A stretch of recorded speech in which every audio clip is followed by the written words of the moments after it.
Untuk mendukung tutorial komputer, kalian bisa mengklik subscribe. Halo, selamat datang di tutorial komputer. Tutorial kali ini mengenai Scratch blok kode if then else. Kalian bisa menemukan blok kode if then else di blok kategori kode kontrol di bawah blok kode if then.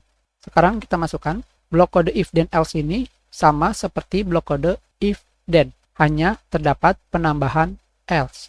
Untuk lebih jelasnya, sekarang kita keluarkan blok kode if then dan kita masukkan blok kode di dalamnya ke dalam if then else, hanya seperti ini saja, dan kita masukkan kembali. Ketika kalian menjalankan kodenya,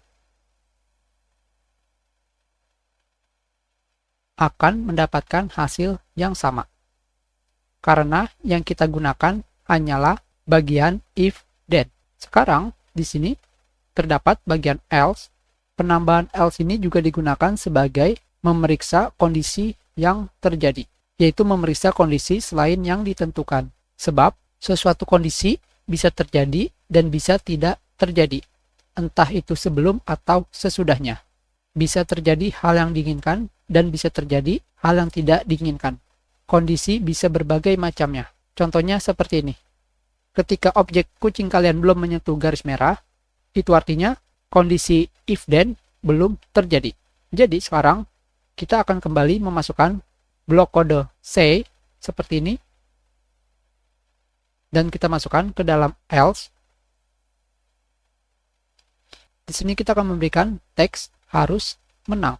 Jadi di sini jika objek kucing menyentuh garis merah, dia akan mengatakan menang. Selain itu, maka akan mengatakan harus menang.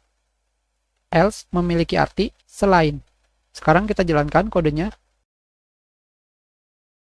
Selama belum menyentuh garis merah, objek kucing akan mengatakan harus menang.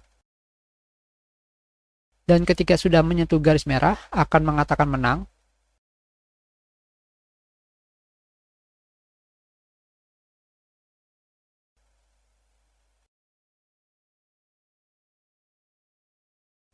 Tetapi, ketika melewati garis merah, dengan kata lain, seperti yang kalian lihat, objek kucing akan kembali mengatakan harus menang karena sudah tidak menyentuh garis merah. Karena di sini kondisi yang kita berikan hanyalah ketika objek kucing menyentuh garis merah. Jadi, selain tidak menyentuh garis merah, dia akan mengatakan harus menang. Memang sedikit aneh, untuk sementara hanya seperti ini saja. kita sudahi. Terima kasih.